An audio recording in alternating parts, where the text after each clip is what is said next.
doing something a little different this time. Recorded this story a little bit ago. A lot more humor in it than I normally do, but I thought it would be cool as a standalone story. Only a couple minutes, but definitely worth a listen. And this is in episode 8, Home Alone stories. Not like Kevin Home Alone type stories, but real Home Alone stories. People that are by themselves and something spooky is going on.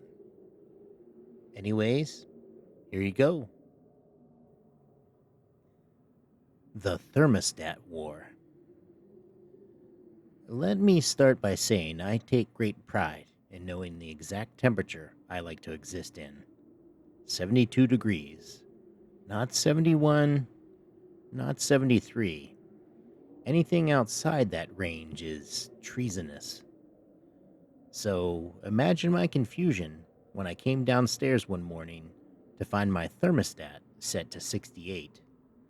68. That's broke college student with a blanket and regrets territory. At first, I blamed myself. Maybe I'd bumped it. Maybe the cat walked across the panel. So I reset it. 2 days later, back at 68.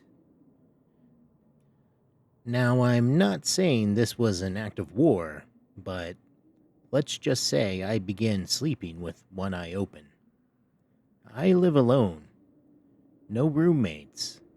No kids. No ex with a key. And yet, every other night, the temperature would dip like I was living in a meat locker.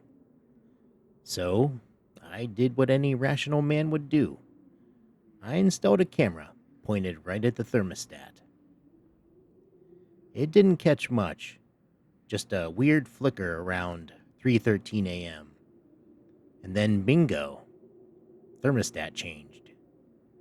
No visible hands, no movement. Just flicker and the numbers blinked. I checked the circuit box. Fine. I reset the Wi-Fi. Still fine.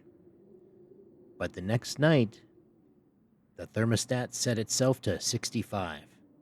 65. That's penguin breeding season levels of cold. I put tape over the buttons. A little note that said, "Not today, Satan." Didn't help. In fact, the tape was neatly peeled off and stuck to my fridge like a passive-aggressive art installation. Then came the whispering. Yeah, whispering. It started faint, barely there. Just a hum. Maybe some static. I figured it was the fridge compressor, or maybe my neighbor playing late night NPR. But it got louder. One night, I followed it to the hallway. It was coming from the vent. I crouched, listened. I swear on all that is lukewarm, I heard it say. Too warm. Too warm. Nope. I slept in the garage that night. The next day, I called an HVAC specialist. He was nice enough. Checked the wiring, the firmware, the panel. All good. He made a joke. Said maybe my place was haunted by a Canadian. I laughed, but not hard. That night, I set up every camera I had. Thermostat, vents, hallway, bedroom. I watched the feed from my laptop in real time. At exactly 3:13 a.m., all the cameras fuzzed. And then the living room feed popped back on. Something stood by the thermostat. A figure. Fuzzy.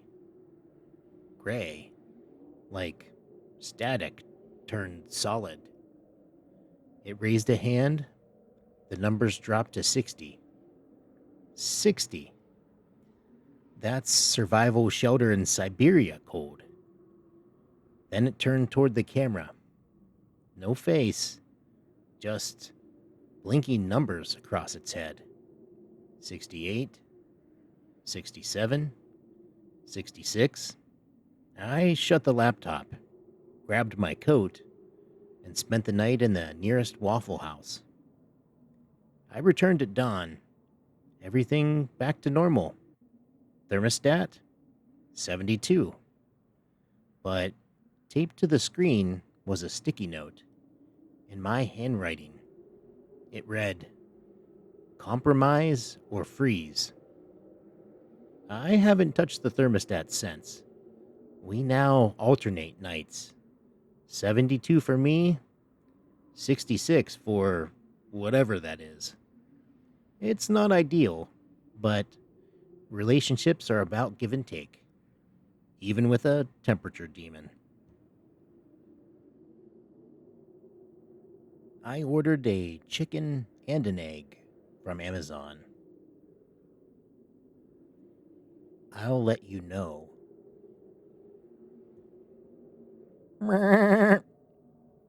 Oh, dead guy. You thought you were alone, didn't you? But they've been watching the whole time. Like, subscribe, and maybe they'll let you sleep tonight.